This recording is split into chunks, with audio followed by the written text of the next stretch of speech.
येत्या गुरुवारी अर्थातच 24 जुलै रोजी दीप अमावस्या आहे. तिलाच दिव्यांची आवस असेही म्हणतात. या दिवशी दिव्यांची पूजा केली जाते. मात्र अलीकडे काही जणांनी आपली कलाकुसर पणाला लावून दिव्यांनाही वस्त्र परिधान करून गौराईसारखं सजवल्याचे फोटो समाज माध्यमांवर पाहायला मिळतात. परंतु तसं करणं योग्य नाही. दीपपूजेची शास्त्रशुद्ध माहिती जाणून घेण्याआधीच नव्यानं सुरू झालेली प्रथा का चुकीची आहे?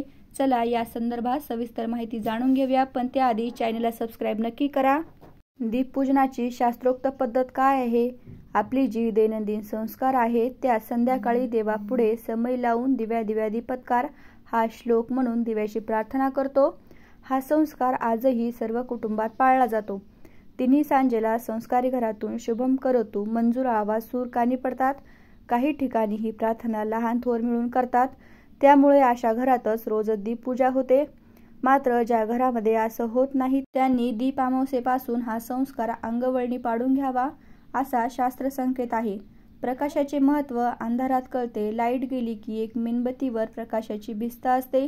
अशी प्रकाशाची पूजा करून आपले जीवन प्रकाशमय व्हावं ही कृतज्ञता या पूजेत आहे. आता आषाढी अमावस्येला घरातील सर्व दिव्यांची आरास मांडून पूजा केली जाते. पूर्वी विजेचे दिवे नसल्यानं घरात अनेक दिवे असायचे. आज विजेमुळे घरात समई, निरांजन, पंत्या असे मोजके दिवे असतात. त्या दिव्यांना स्वच्छ करून उजळून घ्यावं असं शास्त्रकार सांगतात.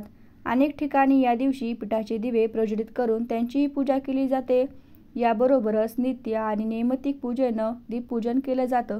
यावरूनच दीपपूजेचं धार्मिक आणि सांस्कृतिक असं दोन्ही दृष्ट्या महत्त्व लक्षात येतं. दिव्यांच्या प्रकाशानं नेहमी अंधाराचं निवारण होतं.